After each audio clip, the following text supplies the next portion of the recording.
ne am na avocat yoo xam ne wala avocat boo xam ne ci mbirum dossier président Ousmane Sonko am na rôle yu mu ci joué yoo xam ne bokkul ak rôle profession am dama lay wax ne nous sommes régis par un ordre te yu mel noonu bu amee c'est contre la déontologie, c'est donc contre le comportement qu'on attend de l'avocat. Le conseil de l'ordre prend acte, mais xam nga mënoo rek à partir de wax lorsque ce dossier-là livrera tous ses secrets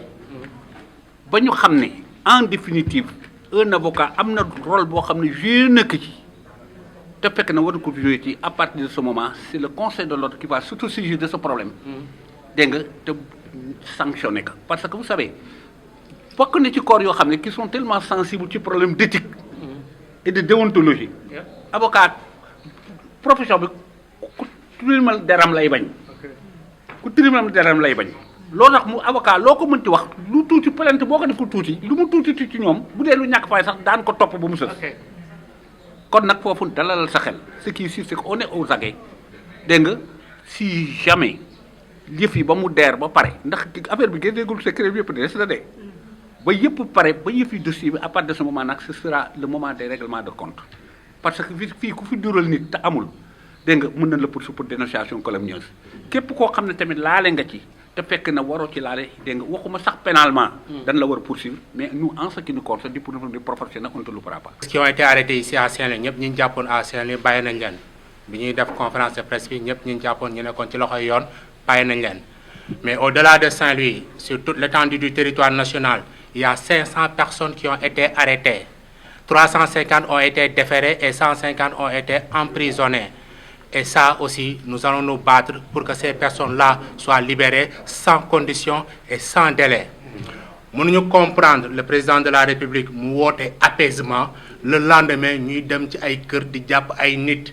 ba ci li gën a choqué les Sénégalais un manifestant qui avait perdu son bras nekk hôpital ñu amputé ko mu génn hôpital ñu arrêté ko au moment où je vous parle il est entre les mains des policiers donc su ñuy wax waxu apaisement il faudrait que ñoom ñi nga xamante ne ñoo yor justice ñoo yor nguur gi ñu commencer par poser des actes clairs pour montrer qu'ils vont dans le sens de l'apaisement parce que wax ak jëf am na un très grand fossé li ñuy wax nag ak li ñuy jëf c'est diamétralement opposé il faudrait d'abord que ces membres du gouvernement là qui ont accepté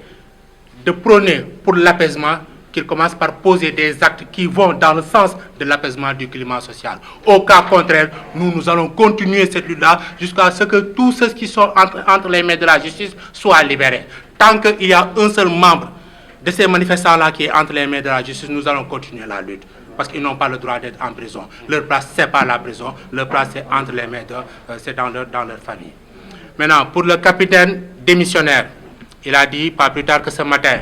que vendredi, à partir de 15h, il va se livrer aux autorités militaires, advienne que pourra. À partir de ce moment-là, on saura la posture qu'il faudrait adopter, mais jusqu'au moment où on vous parle, Mounti Diam, il a déposé sa démission, il y a beaucoup de débats, ils ont reçu, ils n'ont pas reçu, il va se consulter lui, il va se rendre aux autorités militaires. Donc attendons vendredi 15h pour voir la suite à donner à cette procédure. Une logique très claire. Nous sommes dans une logique très cohérente. Xam nañ fu ñu jëm, xam nañ yoon bi ñuy jaar pour yegg foofu. Tout ça c'est de la diversion. Et dinañ ko def, duñ ko def, c'est de la météo. Yeggaguñ fa. Nañ bàyyi ba yegg fa. Bu boobaa dinañ xam ñun ce qu'il en est exactement.